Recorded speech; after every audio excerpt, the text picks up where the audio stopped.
Abandoned in the storm, she wasn't alone. Wolf tracks appeared in the snow. The wind howled like a chorus of lost souls across the frozen forest. Snow fell in thick, blinding sheets, settling in deep drifts that swallowed the narrow path Ira had been following. Her cloak, torn at the edges, offered little protection, and her bare hands stung from the cold that seeped into her bones. Every step forward felt heavier than the last, as if the storm itself were trying to push her back, to keep her from moving, from surviving. Ira had fled her village at dawn, the morning she was accused of bringing misfortune. Livestock had died, a child had fallen ill, and the villagers whispered her name with suspicion and fear. Her family had looked at her with hollow eyes, a mix of sorrow and blame. She had not spoken, for no words could undo what others believed to be her fault. She had run, leaving behind the warm, familiar world she had known, driven by a mixture of fear, shame, and a strange, stubborn hope that perhaps somewhere beyond the forest she could find safety. Hours passed, or maybe days. She could not tell. The snow was relentless, and every drift seemed higher than the last. Her feet slipped, her cloak weighed her down, and her lungs burned with cold air. Then, suddenly through the white blur, she saw it. A dark shape rising from the snow.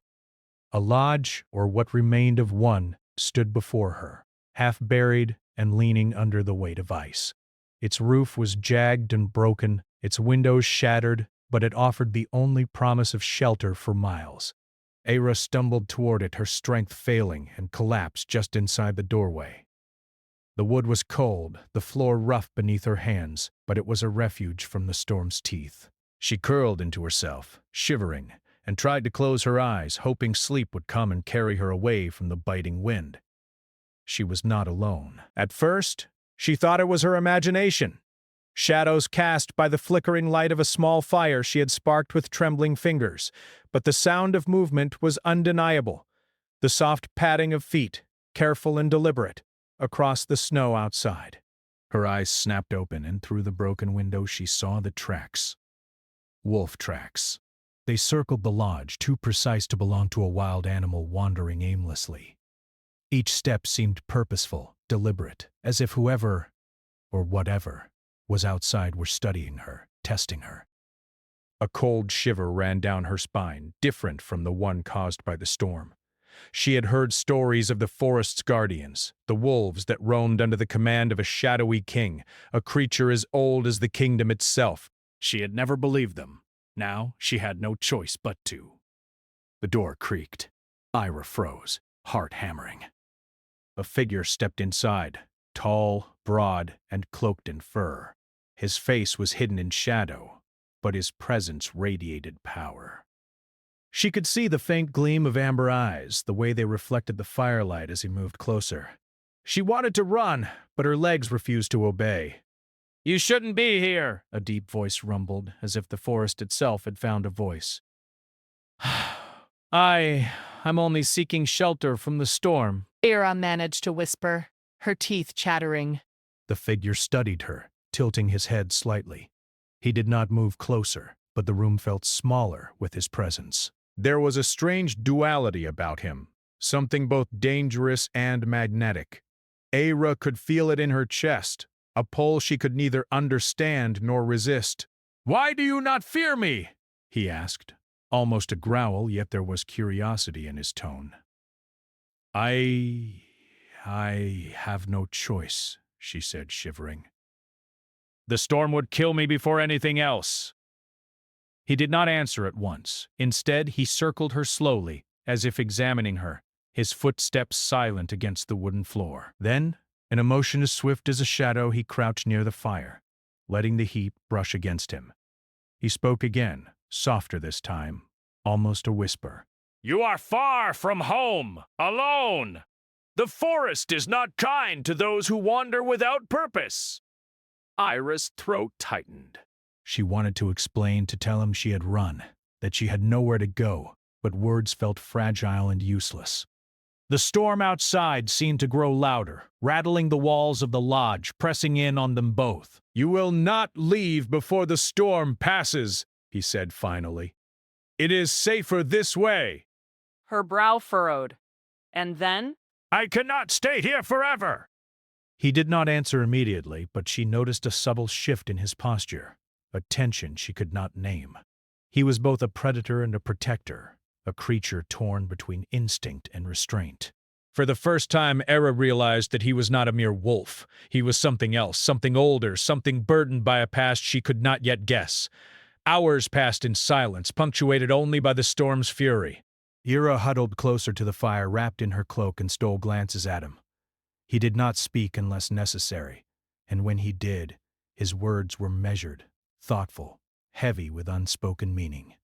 She wondered what pain lay behind his amber eyes, what history had made him this way. She did not dare ask.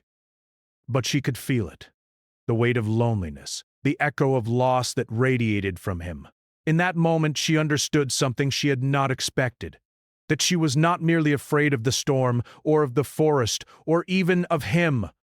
She was afraid of the truth that lay in the stillness between them, the recognition of solitude and longing reflected in each other's eyes. Night deepened. Snow continued to fall in relentless sheets. The wind's howl became almost a voice, singing through the trees, through the broken windows, through the gaps in the lodge. Era's eyelids grew heavy and exhaustion overcame her. She dared to let herself rest, to allow the warmth of the fire and the stranger beside her to seep into her bones.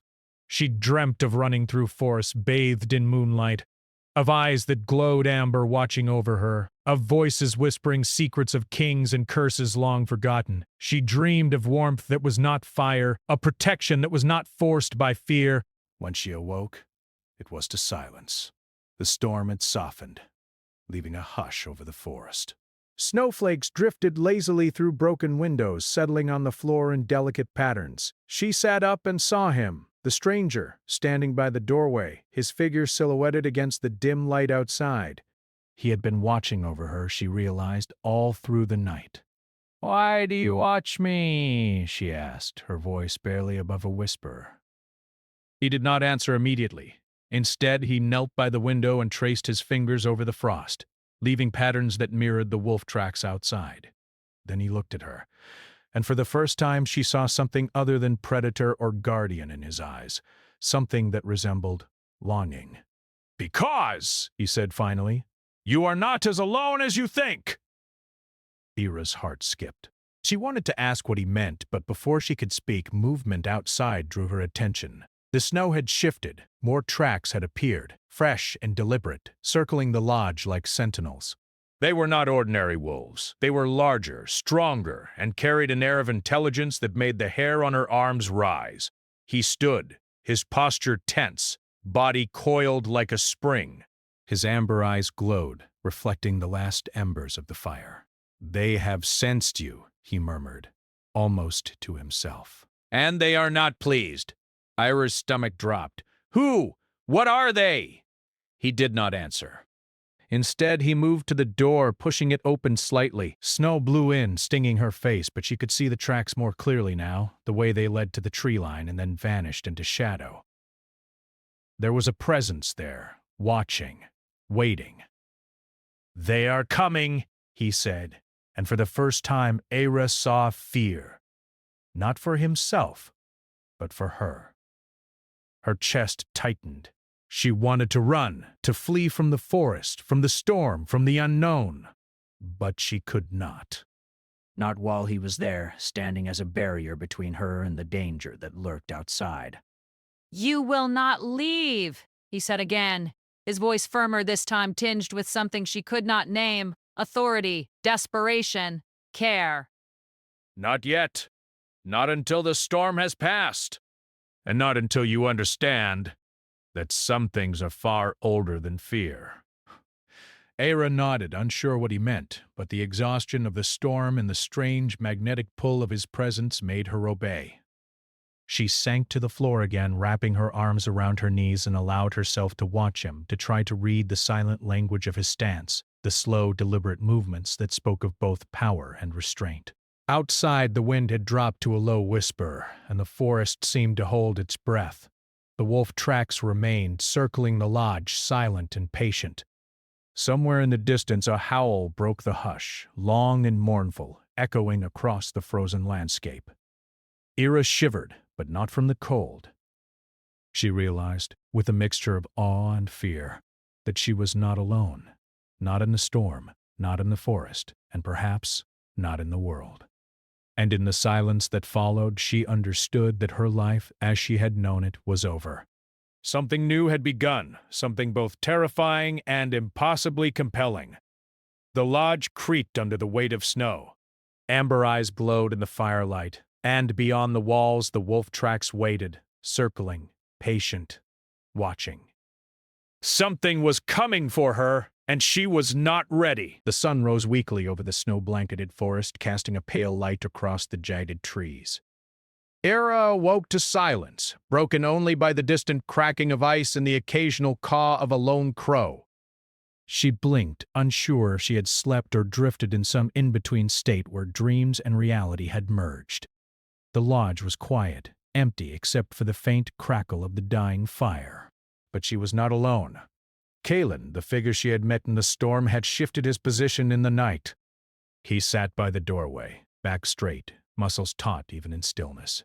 His amber eyes caught hers as soon as she stirred, and she noticed the subtle rise and fall of his chest, the quiet rhythm of his breathing that suggested both patience and caution. "You should not have slept outside in the storm," he said softly, his voice carrying the weight of centuries. I had no choice," she replied, rubbing her arms to chase the cold from her skin. "The forest, it is alive. I cannot always control it." Kalen's eyes narrowed. "Alive, yes. Dangerous, always. And you are too curious for your own safety." Ira felt a pang of frustration. "I have survived this far. I am not afraid. You will be," he said, almost casually. But the warning was clear. His gaze flicked to the snow beyond the doorway, to the tree line where the tracks had vanished last night. "Others will come. They are drawn to you, and they do not care for kindness." Her chest tightened. "Who are they?" He shook his head, his expression shadowed. "Not your concern yet. You need to focus on surviving the storm and staying alive long enough to understand what is happening around you." Ira wanted to press further, but the words stuck in her throat. She sensed the truth in his warning. There were powers here she did not understand, and she was vulnerable. But she also sensed that Kalen was not just a threat. He was a protector, a guardian she did not fully comprehend. Hours passed, the fire dwindled, and Kalen moved silently to the entrance, pushing the door open slightly. Snow blew in, flurries swirling around them, and Ira shivered at the cold bite. Kalen's eyes followed the tracks in the snow, tracing patterns that she could not read. "They are near," he said, voice low. "And they are watching. You must leave this place if you wish to survive. Follow me, and do not stray." Ira hesitated. "Leave now?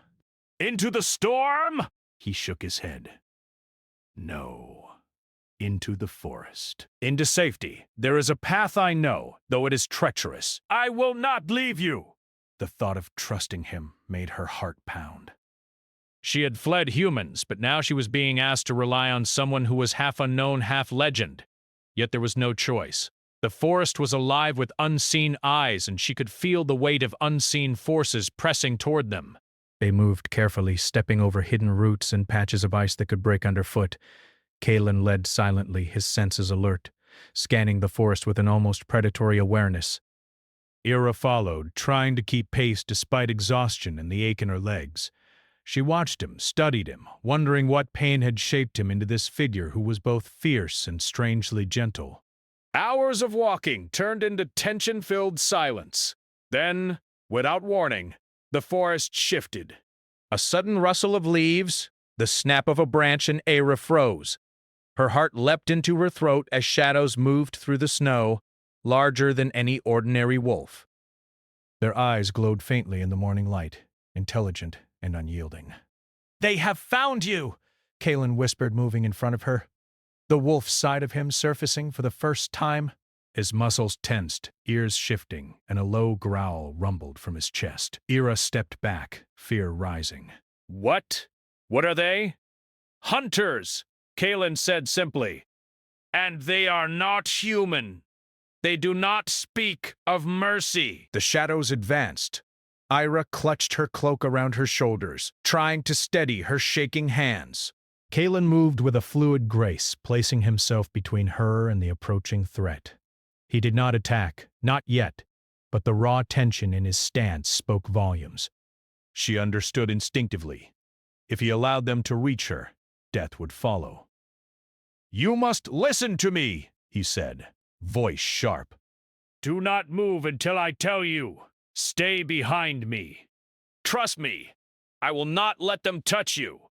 Era's pulse raced, but she obeyed. She felt the cold bite of the wind on her face, smelled the musk of snow and pine, and watched as the hunters closed in. And then, with a sudden, almost imperceptible motion, Kalen leaped forward. His body blurred in the movement, and the forest seemed to shiver with the force of his presence. Ira gasped, her eyes widening as the hunters, creatures of shadow and teeth, scattered at his approach. His amber eyes glowed brighter, and for a moment he was not a man. He was a creature of legend, a predator carved from the darkness itself. But then he stopped, just as quickly, returning to his human form, though the tension in his muscles remained. He turned to her, expression unreadable. "Do you understand now?" he asked quietly. "I cannot allow anyone to harm you, but my protection, it comes at a cost." Ira swallowed hard. "A cost?" Kalen shook his head, almost bitterly.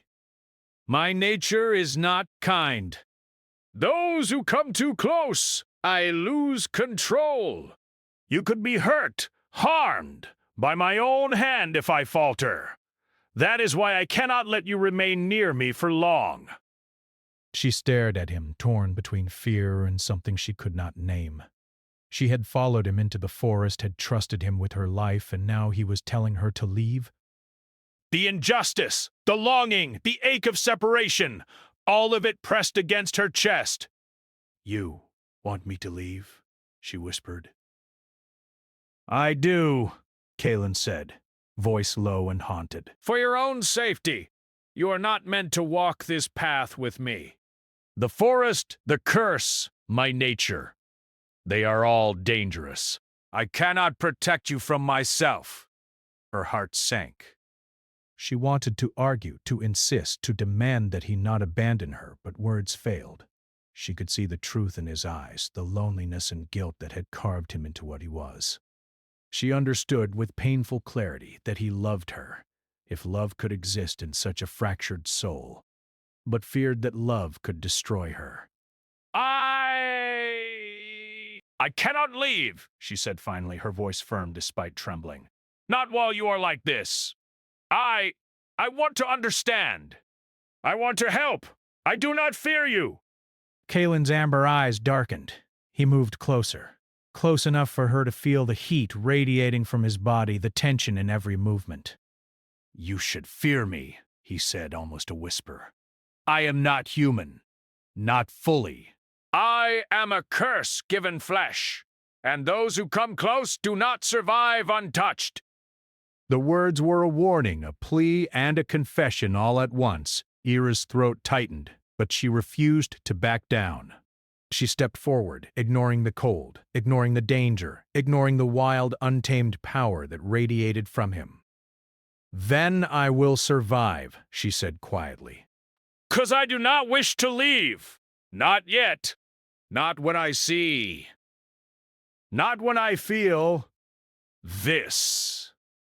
Kalen looked at her, the amber of his eyes flickering with something that might have been hope or despair. He closed the distance between them, close enough for her to see the sharp angles of his face, the faint shadow of wolfish features that still lingered. "You are reckless," he said, though the growl in his voice softened. "And I cannot stop the forest from claiming you if you insist on staying." Ira reached out, her hand trembling, and rested it against his arm. The warmth was surprising, human, comforting. He flinched but did not pull away. "I would rather face the forest," she said, "than face the emptiness without you. For a long moment, Kaelin said nothing. The wind whispered through the trees, the snow glittered in muted sunlight, and Ira felt a strange stillness settle over them both. She thought briefly that perhaps she had reached him, that perhaps he would let her stay, that perhaps the loneliness could be shared rather than endured alone. But then he stepped back, just far enough to break the contact, just far enough to remind her of the chasm between them. "You cannot stay," he said, voice firm, final. "If you follow me, you will learn the truth of my curse. And I warn you now, it will not be kind. It will not spare your heart. You must leave." Era's chest ached. I Cannot! Kaelin's amber eyes softened for an instant, and then hardened again. He moved toward the tree line, into the shadows of the forest, and without another word he disappeared from view. Ira stood frozen, staring after him. The snow whispered around her. The forest waited in silent judgment, and the reality pressed down upon her like the weight of centuries. She had followed a creature of legend into a world she did not understand. She had opened herself to something dangerous, beautiful, and forbidden. And now he had rejected her. Her hands shook, not from cold, but from the ache of longing. She did not know how to follow, did not know how to survive, and yet she knew with stubborn certainty that she would not leave him. She would find him. She would endure. She would face the curse, the forest, the hunters, whatever lay ahead. For in her heart she had glimpsed something she could not forget, something she could not abandon. The wolf tracks in the snow were no longer solitary.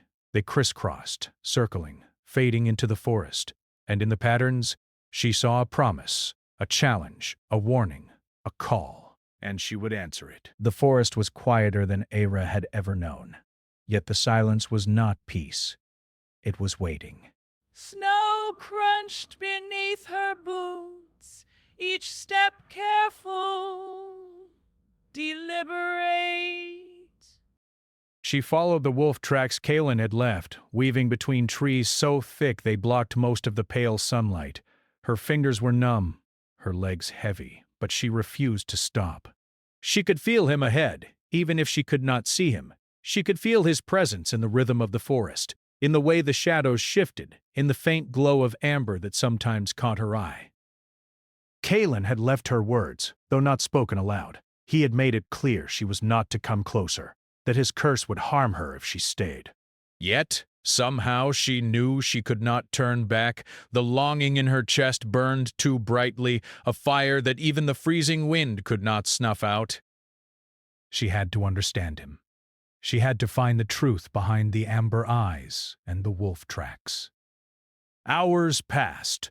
The forest grew darker, the trees pressing closer, their branches tangled like fingers trying to snare her.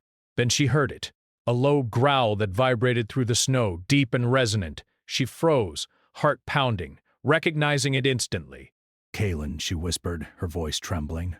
The growl ceased. A moment later he appeared through the trees, moving like shadow-made flesh. His body was half wolf, tense and powerful, yet his human form glimmered faintly beneath the surface. His eyes met hers, amber, intense, dangerous, and she saw the storm of conflict within them. "You should not have come," he said, his voice low, warning, yet not unkind. "I could not stay behind," she said. "I had to find you. I had to understand. I cannot leave you alone in this forest." Kaelin's jaw tightened. "You do not know what you follow. You do not know what you risk." "I know the risk," she said firmly, stepping closer. "And I accept it. I am not afraid." For a moment, the wind howled through the trees, carrying snowflakes like tiny stars across the dark forest. Kaelin's gaze lingered on her, searching, measuring, weighing the courage and stubbornness that burned so clearly in her eyes. Then he turned, moving ahead. "Follow me," he said. "And stay behind. No closer." Ira obeyed, keeping a careful distance. She followed him through narrow paths, hidden glens, and across frozen streams. The forest seemed to respond to his presence. shadows shifting, branches bending, snow swirling in unnatural patterns. She realized that Kalen was not only a creature of flesh and blood, he was bound to the forest itself, a part of its rhythm, its life, and its dangers.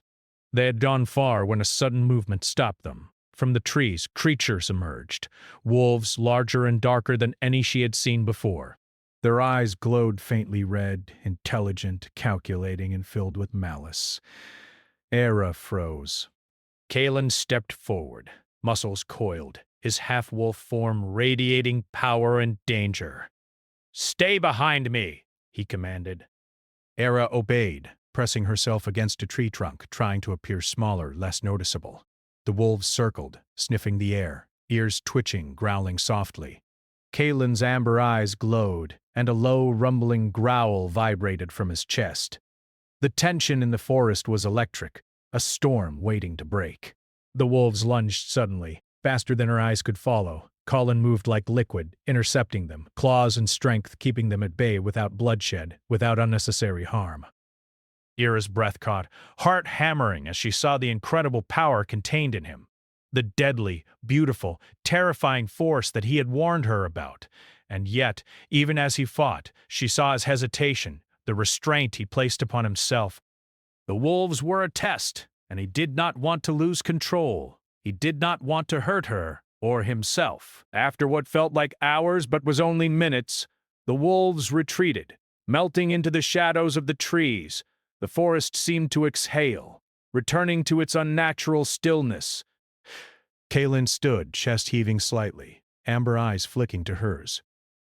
"You see?" he said, voice low and sharp. "The forest will not forgive weakness. I cannot forgive it either. Do you understand now why you must leave?" Era stepped forward, heart pounding. "I understand, but I do not want to leave. Not now. Not ever. I want to help you, Kalen. I want to understand. I want to stand with you." For a long moment, Kalen did not respond. He turned away, moving deeper into the forest, the snow swirling around his figure like a cloak of shadows. Era followed, careful to keep her distance, following the rhythm of his movements, the pull of his presence, the story written in every line of his body. They came to a clearing, and in its center lay the ruins of an old temple. Its stones were cracked and half buried in snow, runes carved faintly along its walls, glowing with an ancient magic that hummed beneath the air. Kalen paused at the edge, amber eyes scanning the ruins. "This place," Era whispered, awe and fear in her voice. "What is it?" "It is old," Kalen said, voice low. "Older than the kingdom, older than the curse. It holds the power that binds me. And now it will reveal the truth to you, whether you are ready or not." Era stepped closer, drawn to the temple, drawn to the danger, drawn to him. She could feel the pulse of power in the air, subtle but insistent, as if the stones themselves were alive. Kalen moved beside her, cautious, protective, but there was tension in his posture that made her stomach tighten. Inside the temple, the air was colder than the forest outside. Shadows danced across the walls, cast by the faint glow of the runes. Era's breath rose in soft clouds as she stepped forward, feeling the weight of centuries pressing down upon them. Kalen stopped, placing a hand on her shoulder. "This is where the truth will be revealed. Do not fear what you see. But know, it may change everything you believe about me and yourself." Era nodded, though fear gripped her. "I am ready," she whispered. Kalen moved ahead, tracing the runes with his fingers. The magic responded, glowing brighter, and a shadow began to rise from the center of the temple. It was a figure, indistinct at first, shifting between forms, wolf, man, spirit, memory. It carried an aura of anger and grief, of centuries of bitterness. "You see now?" Kalen said softly, voice heavy with sorrow. "This is the source of my curse. This is what has bound me, controlled me, turned me into what the kingdom fears. The shadow spoke, a voice echoing through the chamber, cold and bitter. You dare bring her here, Kalen? You dare defy me? Kalen's amber eyes flared, and for the first time Era saw the storm behind them, the rage and pain that had shaped him into the creature she now stood before. She is not yours to command, he said, his voice strong, human, and wolf combined. And I will not allow your hatred to touch her. The shadow howled, a sound that shook the stones and rattled the snow outside. Then she shall fall as all others have. She will be consumed, and you will remain mine. Era's heart pounded. She wanted to run, to hide, to escape the impossible power before her, but something inside her surged, a mixture of courage, love, and stubborn determination. She stepped forward, hands trembling, and faced the shadow. I will not let you harm him, she said, voice firm, echoing in the temple. He is not yours. He is free. And I choose to stand with him. Kalen turned, eyes wide with shock, and something else. Hope. The shadow faltered, uncertain, as if it had not expected defiance from one so human, so fragile, yet so strong. The runes flared, light filling the temple, snow drifting through broken windows like silver rain. The shadow shrieked, then recoiled, its form flickering, wavering, weakening. Kalen stepped forward, his hand brushing hers, and together they faced the darkness. You are stronger than I believed, Kalen murmured, voice barely audible over the hum of magic. Era squeezed his hand. We are stronger together. For a moment, the forest outside seemed to hold its breath. The wind paused. Even the wolves in the distance stilled, waiting. Then, with a sound like cracking ice in the wail of centuries, the shadow shattered, dissipating into cold air and drifting snowflakes. The temple fell silent, runes dimming to faint glow. Kalen sank to his knees, exhaustion and relief written across his face. Era moved to his side, brushing snow from his fur-clad shoulders, feeling the warmth of human skin beneath. You faced it, she whispered. He looked at her, amber eyes soft, almost human again. Yes. But the forest! The curse! It is not gone entirely. The danger is not over, and yet you stood with me. You did not turn away. Era's chest ached with emotion, a mixture of relief, pride, and something deeper, something she could not yet name. I will not leave you, she said. Kalen's eyes glimmered. And yet, I cannot promise that being with me will be safe. I cannot promise that the world will forgive us. I cannot promise that I will not fail. I do not need promises, she said, voice soft. I only need you. A silence settled between them, heavy with the weight of their shared understanding. The storm had passed. The wolves were gone. The shadow had been faced. And yet the forest held more secrets, more dangers, more trials. And beyond the temple, beyond the snow and trees, Era realized something terrifying and exhilarating. She was no longer merely a survivor of the storm. She had become part of the story, part of Kalen's world, part of his curse, part of his redemption. The forest whispered around them. Snow drifted through the broken windows. And for the first time, Kalen allowed himself to hope that perhaps together they could face whatever came next. But even as hope flickered, a new shadow rose in the distance, unseen and patient, watching their every move. The reckoning was not over. The forest was quiet, but the quiet was not peace. Snow drifted silently between the trees, soft as feathers, yet the air hummed with tension. Era stood beside Kalen, her hand brushing against his arm. Together they had survived the shadow in the temple, faced the wolves, and weathered the fury of the forest, yet both knew that the true test, the final reckoning of his curse, still awaited them. Kalen's amber eyes scanned the tree line, cautious, wary. His body was tense, muscles coiled like steel springs, ears flicking at every whisper of wind. Though the shadow of his curse had been weakened, it was not gone. The forest had yet to release its claim on him, and somewhere, far beyond their vision, a force waited to remind him that power and darkness rarely surrendered without cost. "We cannot stay here," Kalen said, voice low, almost a growl. "The forest may forgive us now, but it will test us again." "There is one place where the curse began. If we face it there, we may finally be free." Ira nodded, determination shining in her eyes. "Then we go. Whatever it takes, I will go with you." He glanced at her, amber eyes softening, haunted by gratitude and fear. "You risk too much," he said. I cannot promise that you will be safe. I know, she said, and I accept that. "But I cannot leave you. Not now. Not ever." Kalen's jaw tightened. For centuries he had carried the burden of solitude, of fear, of the knowledge that anyone who came close would eventually be hurt by his curse. Yet here was a woman who would not turn away, whose courage and heart challenged the very nature of his loneliness.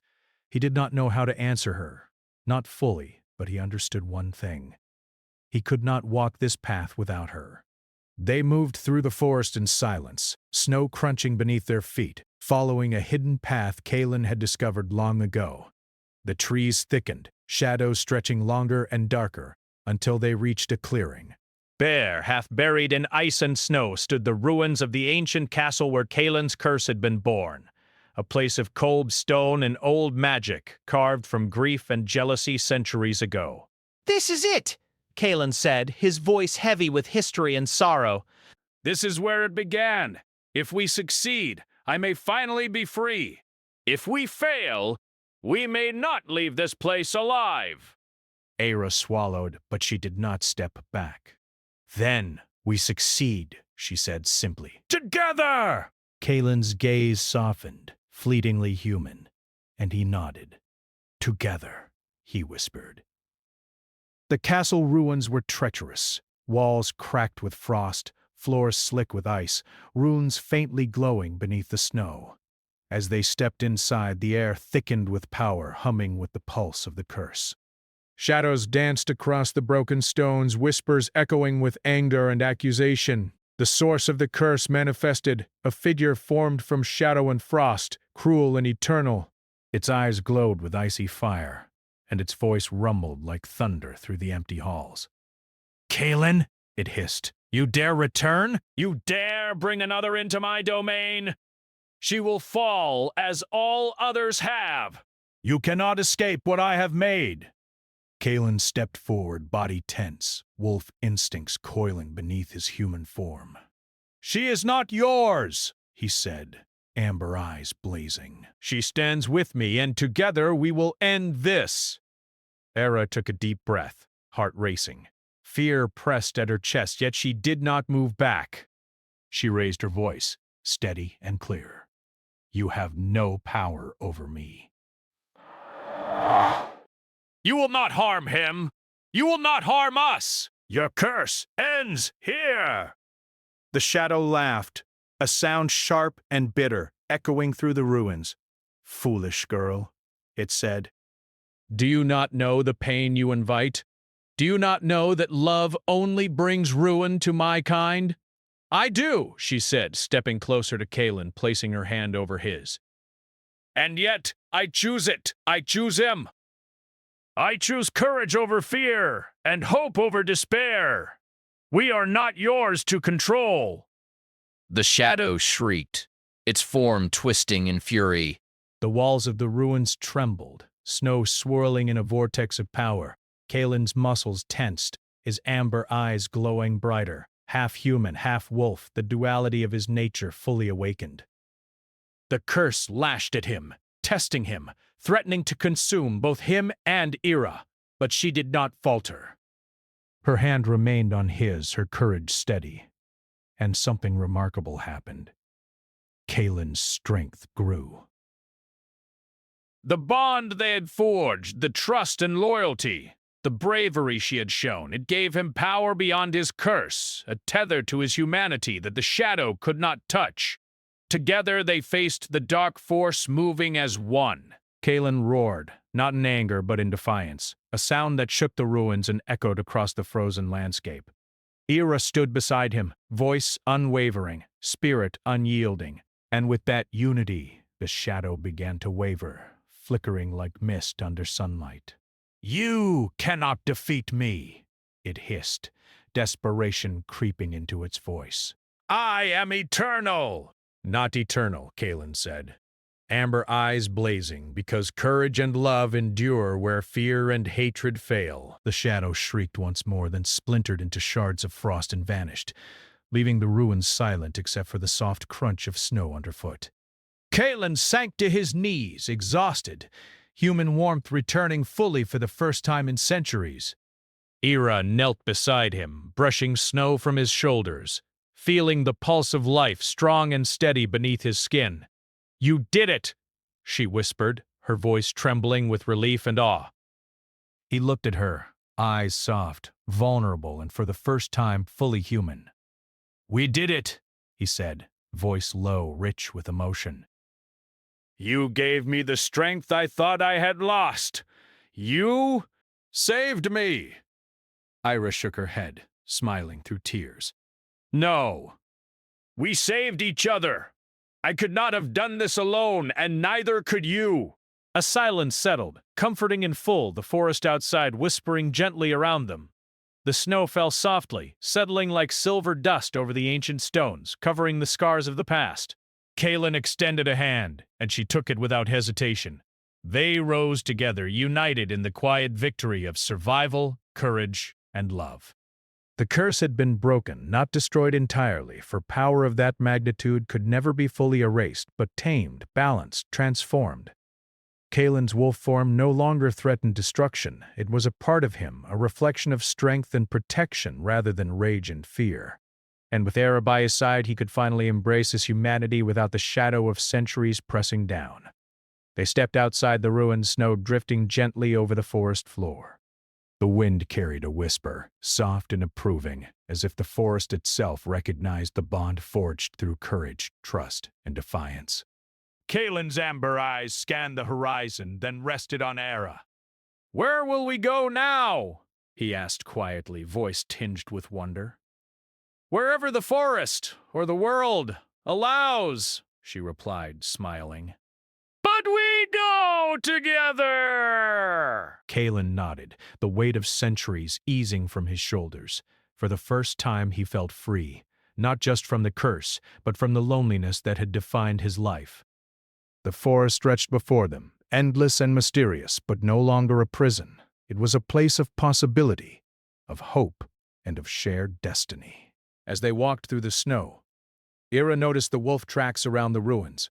Only now, they were two sets of prints, one human, one wolf, moving together, side by side, leaving patterns in the snow that hinted at new beginnings. "You are truly remarkable," Kalen said softly, his hand brushing hers as they walked. "I thought I knew solitude. I thought I knew loss. But you have shown me something I thought impossible. You have shown me hope." Ira squeezed his hand. "We are stronger together." Always. The sun rose higher, breaking through the clouds, casting the forest in warm light. Snowflakes glimmered like tiny stars as they drifted from the trees, and for the first time the world felt vast and beautiful, not threatening. Kalen looked around, amber eyes shining with a rare, unguarded serenity. "Then we face the future together," he said. "Whatever it holds, we face it as one." Ira nodded, heart swelling with a quiet triumph. Together! And in the forest, where once only shadows and curses had lingered, two figures walked forward, side by side, human and wolf, survivor and guardian, courage and redemption intertwined. The wind carried their laughter softly across the snow, a sound full of promise, full of life, full of love. The wolf tracks disappeared into the horizon, fading into the white expanse, yet their bond remained, a story written in courage, in trust, in heart, and in snow. The forest had tested them, the curse had tried to claim them, and the darkness had risen to challenge them. But together, they had endured. Together they had triumphed. Together they had discovered that even in the coldest, loneliest places, hope could bloom and hearts could be redeemed. And as snow fell softly over the ruins of the ancient castle, Kaelin and Ira walked forward into the light, leaving behind the shadows of the past, ready to face a future that, for the first time, was theirs to shape.